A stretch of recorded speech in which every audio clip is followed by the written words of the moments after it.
Quand on parle de dureté à l'état pur, c'est Chuck Norris. Pendant des décennies, son nom a été synonyme de puissance, de discipline et d'une force presque mythique. Mais derrière les coups de pied circulaires et les mêmes cultes, il y a toujours eu un nom qui planait dans son ombre. Bruce Lee. Pendant des années, les fans se sont demandé qui était le meilleur. Est-ce qu'ils se sont vraiment battus hors caméra? Le duel légendaire dans Opération Dragon n'était-il que de la chorégraphie?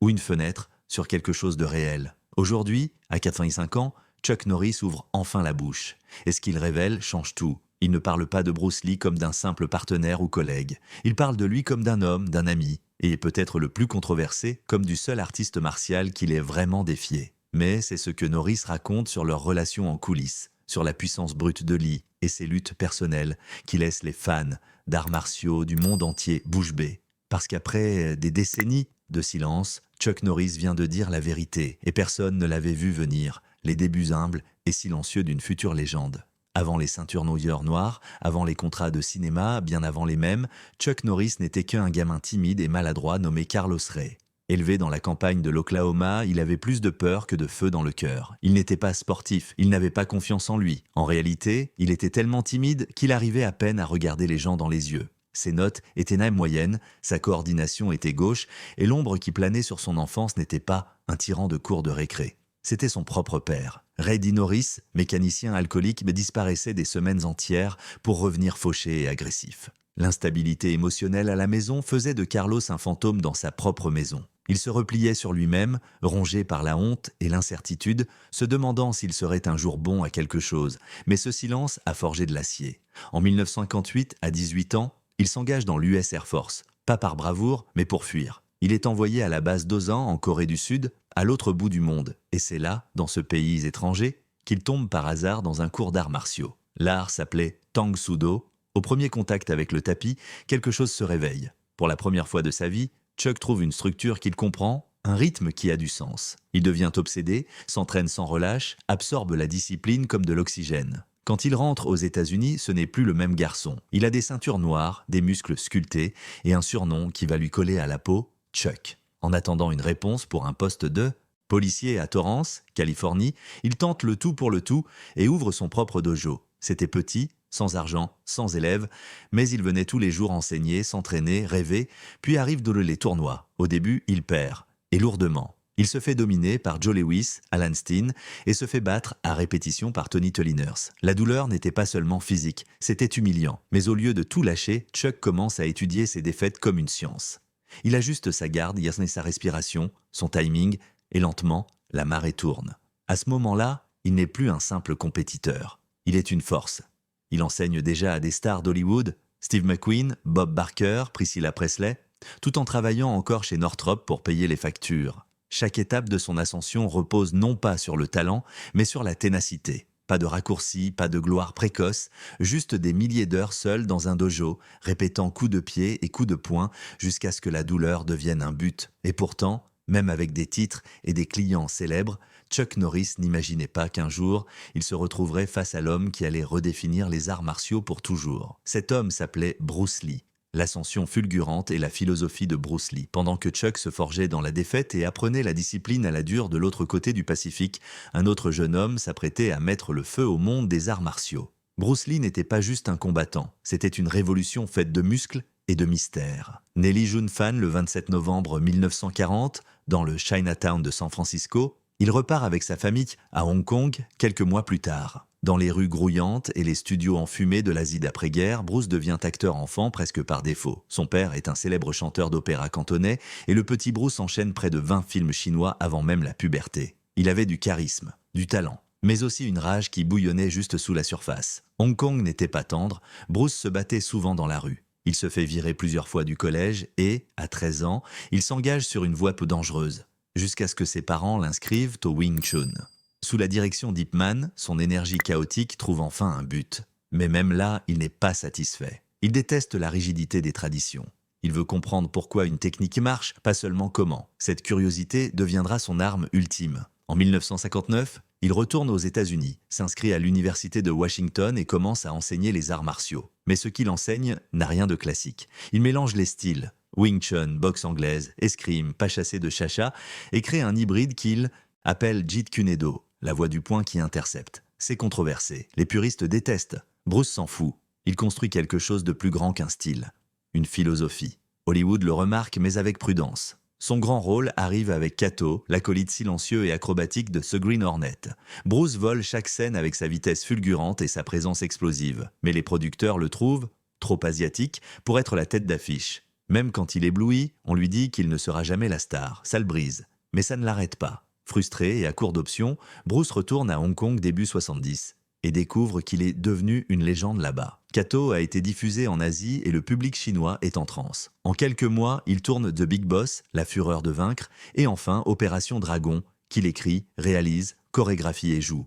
Il ne se contente plus de jouer, il prend le contrôle. Derrière la caméra, il s'entraîne avec une obsession inégalée. Son corps est taillé dans la pierre, son alimentation ultra stricte, ses entraînements brutaux, pompe sur un doigt, abdos tenus des minutes, réflexes, jusqu'à ce que ses mains deviennent floues. Il étudie escrime, boxe, psychologie, montage, physiologie, tout devient une arme. Il dira « absorbe ce qui est utile, jette ce qui ne l'est pas, ajoute ce qui t'est propre ». Ce mindset fait de Bruce Lee plus qu'un combattant. Il le rend dangereux d'une façon que personne ne peut définir. Son seul combat public a lieu à dos lors d'un tournoi de boxe scolaire à Hong Kong. Avec presque zéro entraînement formel en boxe anglaise, il affronte le champion en titre Gary Helms et le démolit. Il le met au tapis plusieurs fois et gagne au point. Il ne remontera plus jamais sur un ring. Certains disent qu'il n'avait plus rien à prouver, d'autres qu'il était trop imprévisible pour la compétition, trop réel pour les règles. Quoi qu'il en soit, Bruce Lee devient un mythe bien avant sa mort. Mais en 1968, il rencontre quelqu'un qui ne se contente pas de l'admirer. Quelqu'un qui peut le défier. Et cet homme s'appelle Chuck Norris. La rencontre qui a tout changé. Ils sont tous les deux maîtres, nés la même année, 1940, en train de redéfinir ce que signifie être artiste martial. Quand Chuck Norris rencontre Bruce Lee en 1968 lors d'un championnat de karaté, ce n'est pas un clash, c'est une connexion. À l'époque, Bruce commence à être connu aux États-Unis grâce à The Green Hornet. Chuck enchaîne les victoires en tournoi. 2 étoiles montantes dans des arènes différentes, Bruce à la télé, Chuck dans les vrais combats, mais quelque chose clique. Leur alchimie est immédiate, ils ne sont pas rivaux, pas encore, ils sont curieux l'un de l'autre, respectueux, intrigués, et très vite, ils s'entraînent ensemble, pas dans des studios chics ou sur des plateaux, mais dans le jardin de Chuck Norris. Pendant 2 ans, ces 2 légendes, l'un ancré dans le karaté, l'autre dans une fusion de styles, passent des heures à se parer, partager des techniques, se pousser mutuellement. D'après Chuck, ils répétaient des mouvements, analysaient le jeu de jambes, débattaient philosophie, ce n'était pas une question de domination. C'était pour progresser. Mais la petite flamme de la compétition était bien là. Bruce était rapide, aveuglément rapide. Norris était puissant, technique, calculé. Leur style n'aurait pas pu être plus différent. Et pourtant, ils s'accordèrent comme personne. Bruce croyait à l'interception, l'adaptation, coulait comme l'eau. Chuck restait fidèle à la discipline et aux angles tranchants du karaté de compétition. Ils n'ont jamais eu de vrai combat. Pas de combat officiel, pas de full contact. Du moins, c'est ce que Chuck Norris répète encore aujourd'hui. Mais est-ce que quelque chose s'est passé derrière des portes fermées? Est-ce que les 2 hommes les plus dangereux de la planète se sont vraiment tout donné? Depuis des années, les rumeurs parlent que d'un combat secret dans un couloir, d'un échange brutal et imprévu. Certains fans y croient en dur comme fer. Mais Chuck est toujours resté évasif. Il admet qu'ils ont sparé, il admet qu'ils se sont testés. Mais un vrai combat? Il n'a jamais confirmé. Pourtant, le respect était évident. Quand Bruce repart pour Hong Kong se concentrer sur ses films, il n'oublie pas son ami américain et en 1972, il passe un coup de fil qui va changer la vie de Chuck à jamais. Bruce l'invite à jouer dans un nouveau film. Pas n'importe quel film. Celui où ils vont s'affronter dans le duel d'arts martiaux le plus inoubliable jamais filmé, Opération Dragon. Et à cet instant, leur amitié entre dans la légende. Le combat du Colisée, une scène qui a marqué l'histoire. Si les arts martiaux ont un mont Olympe, alors le combat du Colisée dans Opération Dragon y est gravé dans la pierre. Ce n'était pas juste un duel cinématographique, c'était un moment culturel. 2 titans qui s'affrontent au cœur de la Rome antique, gravant leur héritage dans l'histoire du cinéma. Mais ce que la plupart des gens ignorent, c'est que cette scène a failli ne jamais exister. Quand Bruce Lee décide de tourner au vrai Colisée de Rome, il y a un gros problème, il n'a aucune autorisation. Pas de permis, pas d'assurance, rien. Les autorités italiennes ont refusé. Mais Bruce n'est pas du genre à respecter la paperasse. Il veut le vrai décor et il est prêt à prendre des risques. Alors il corrompt les gardiens, quelques enveloppes bien remplies et beaucoup de charme plus tard, il obtient exactement 1 heure où les vigiles ferment les yeux. 1 heure. Pas 1 minute de plus. Pas de plan B, pas de seconde prise. possible. Chaque coup, chaque regard devait être parfait du premier coup. Chuck Norris n'avait jamais joué dans un film avant. Pourtant, Bruce lui fait confiance, non seulement pour le rôle, mais pour quelque chose de bien plus sacré, son héritage artistique. Le combat commence lentement, délibérément. Deux hommes qui tournent comme des gladiateurs se jaugent dans l'arène au lion. La tension est palpable. Pas de musique, pas d'effets sonores exagérés, juste le craquement du gravier, le claquement des vêtements et le grognement de deux hommes prêts à exploser. Puis ça éclate. Pendant près de 10 minutes, Bruce Lee et Chuck Norris livrent une masterclass de combat cinématographique. Chaque mouvement essaie planifié mais pas rigide.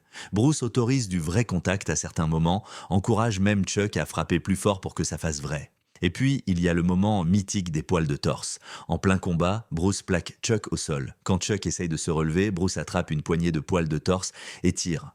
Ce n'était pas du maquillage, ce n'était pas prévu, ça s'est juste passé. Des années plus tard, Chuck raconte avoir reçu une lettre d'un père qui avait regardé le film 26 fois avec son fils et qui demandait « Est-ce que Bruce t'a vraiment arraché les poils ?» Chuck a répondu en riant « Oui, et ça faisait mal. » Ce moment est devenu légendaire, non pas seulement pour la douleur, mais pour ce qu'il symbolisait. Ce n'était pas de la chorégraphie, c'était réel, brut, personnel. Ce qui rend la scène si puissante, ce n'est pas seulement la technique, c'est le respect. Le personnage de Bruce porte le coup final, mais pas par cruauté. Il s'arrête, s'incline et s'éloigne. Un salut cinématographique entre deux guerriers. Chuck Norris, bien qu'apparaissant seulement dans le dernier acte, a le deuxième nom au générique parce que Bruce savait ce qu'il apportait, de la crédibilité. À la sortie, le public est scotché.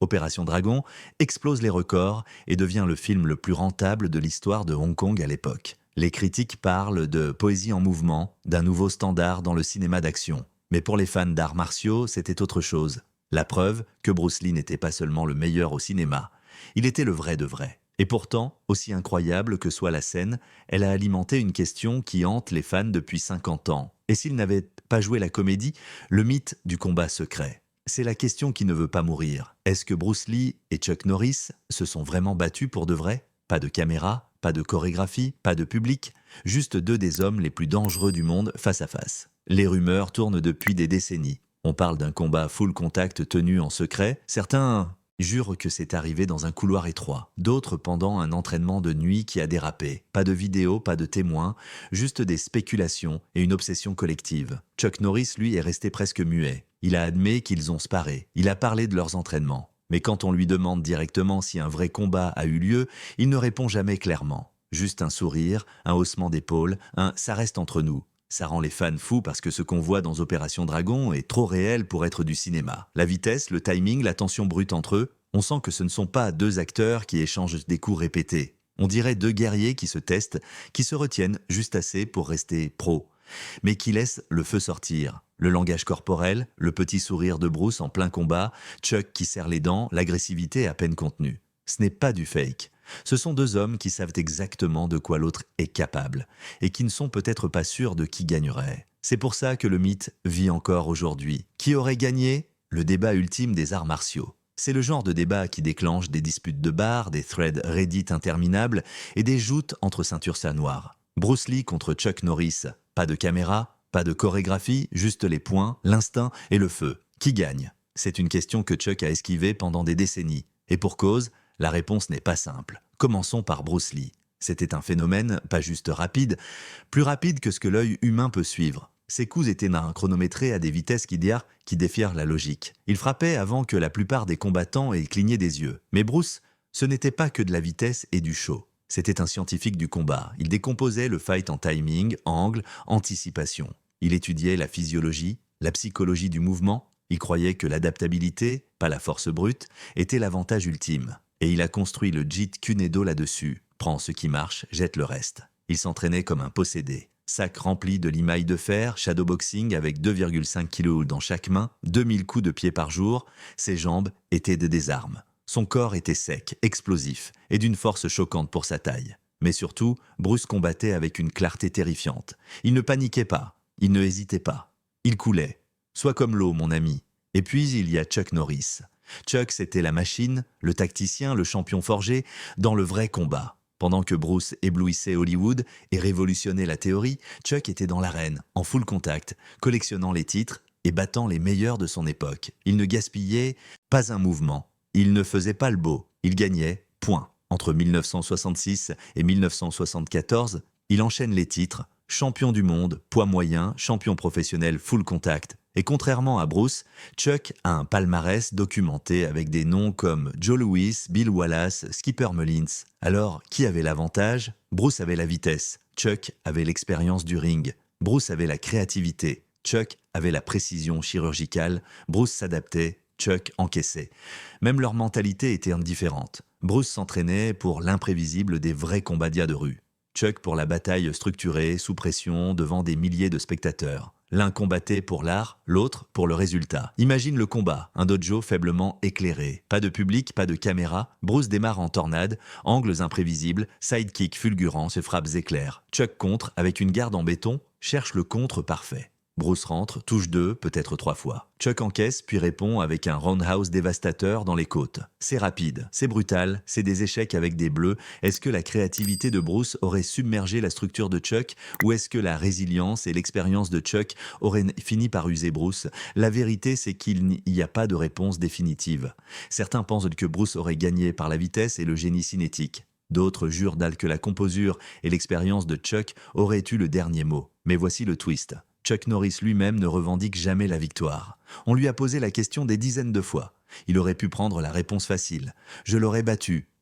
Il ne l'a jamais fait. Au contraire, il dit « Bruce, bien sûr, personne ne pouvait le battre ». La vérité finale de Chuck à 85 ans. Pendant des décennies, Chuck a esquivé la question. À chaque interview, chaque rencontre avec un fan, chaque débat, qui gagnerait? Il souriait, il bottait en touche. Il rendait à Bruce Lee l'hommage qu'il méritait, mais sans jamais montrer toutes ses cartes. Jusqu'à maintenant. À 85 ans, Chuck Norris parle enfin depuis un endroit de réflexion. Pas de compétition, pas d'ego, juste la vérité. Et ce qu'il révèle sur Bruce Lee, personne ne s'y attendait. Dans une interview récemment ressortie, Chuck ne parle pas seulement de leur film ensemble. Il parle de ce qui rendait Bruce différent. Et ce n'était pas seulement son talent. Chuck admet que Bruce avait un corps de pur sang, sec, ciselé.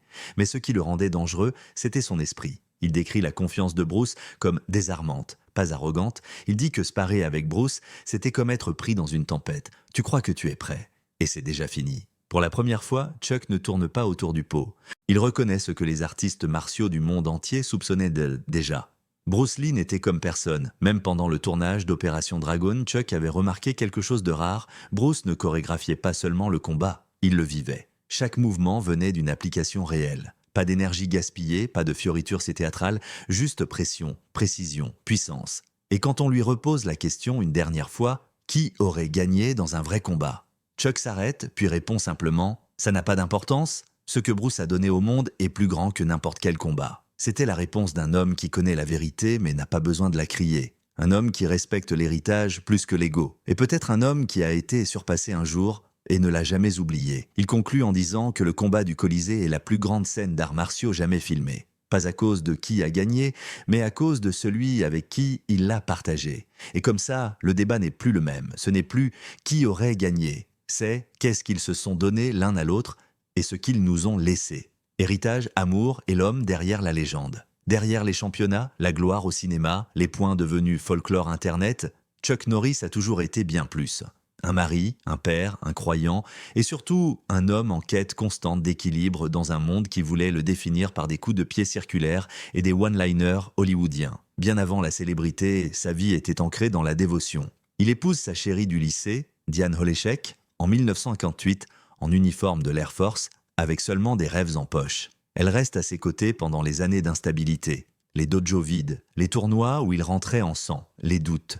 Ils ont 2 fils, Mike et Eric, qui ont vu leur père tomber, se relever, et finalement dominer un monde qu'ils n'avaient jamais imaginé. Mais même quand son nom devient légendaire, sa vie privée se délite. Les exigences de la gloire, la pression d'Hollywood, l'épuisement émotionnel mènent à la fin de son mariage de 30 ans en 1988. Mais le chapitre suivant n'est pas une chute, c'est une renaissance. En 1997, Chuck rencontre Jenna O'Kelly, mannequin, femme d'affaires, indépendante et forte. Leur connexion est immédiate. Elle n'est pas impressionnée par le mythe Chuck Norris. Elle aime l'homme derrière la légende. Il se marita l'année suivante et, en 2001, accueillant des jumeaux, Dakota et Danny, alors que Chuck entre dans la soixantaine. Cette fois, il fait les choses différemment. Il est présent, il ralentit, il redéfinit ce que signifie être un homme, pas par la violence ou la dureté, mais par la douceur, la foi et le service. Ensemble, Chuck et Jenna deviennent une équipe puissante, lancent donc leur marque d'eau en bouteille Seaforth, mais surtout se consacrent à Kickstart Kids, le vrai projet de cœur de Chuck. Créé en 1990 sous le nom Kick Drugs Out of America, le programme utilise les arts martiaux pour enseigner discipline, caractère et respect à des milliers d'enfants de milieux difficiles au Texas. Des gamins qui viennent souvent de foyers brisés comme Chuck autrefois. À ce jour, plus de 100 000 enfants sont passés par le programme. Pour Chuck, ce n'est plus une question de trophée, c'est une question d'héritage. Et cet héritage n'est pas écrit dans les génériques de films. Il est écrit dans les gamins qui ont appris à croire en eux. Aujourd'hui, à plus de 85 ans, Chuck s'entraîne encore, prie, médite et vit selon les valeurs qui l'ont construit. Avec Jenna, ils partagent leur temps entre leurs affaires, les événements caritatifs et des moments paisibles dans leur ranch. Ils marchent ensemble tous les matins. Ils mangent avec intention et ne dînent jamais après 18 heures. Un rituel qui garde leur esprit et leur corps affûtés. Chuck a dit un jour « Bien vieillir, ce n'est pas une question de vanité. C'est rester prêt pour ceux qu'on aime. » Et il le prouve tous les jours. Sur Instagram, ses posts ne parlent pas de gloire, ils parlent de gratitude. Que ce soit l'anniversaire de Jenna ou leur anniversaire de mariage, Chuck ouvre son cœur comme un homme qui connaît la perte et la valeur d'une seconde chance. « Mon amour, ma vie, ma meilleure amie », a-t-il écrit pour leurs 23 ans de mariage. « Dieu m'a offert la plus grande bénédiction le jour où tu es entré dans ma vie. » Voilà Chuck Norris à 85 ans. Toujours fort, toujours respecté, mais surtout toujours en évolution. Et à la fin, c'est peut-être ça la plus grande victoire. Au final, ce n'était jamais une question de savoir qui aurait gagné. Bruce Lee et Chuck Norris n'avaient pas besoin d'un vrai combat pour prouver leur grandeur. Ils l'ont prouvé dans leur façon de bouger, de s'entraîner, de vivre. Deux forces de la nature destinées à se croiser une seule fois, dans un seul film. Mais ce moment unique a gravé leur nom, ensemble pour l'éternité. Chuck Norris aurait pu passer sa vie à surfer sur l'ego. Il ne l'a pas fait. À 85 ans, alors que le monde attendait de la fanfaronnade, il nous a offert l'honnêteté. Il a regardé en arrière, non comme un rival, mais comme un homme humble face à quelqu'un d'exceptionnel. Il n'a pas prétendu être meilleur, il n'en avait pas besoin, parce que les vraies légendes ne courent pas après les applaudissements. Elles les inspirent. Et maintenant, le monde voit Bruce Lee et Chuck Norris non plus seulement comme des combattants, mais comme des frères d'armes, liés par un respect que peu de gens comprendront jamais. Alors, toi, tu penses? Qui aurait gagné? La vitesse et l'imprévisibilité de Bruce ou la puissance et la précision de Chuck? Dis-le nous en commentaire, on est prêt pour le débat. Et si cette plongée dans l'histoire des arts martiaux t'a plu, n'oublie pas le pouce bleu, l'abonnement et la cloche. Il y a encore beaucoup de vérités à déterrer et on ne fait que commencer.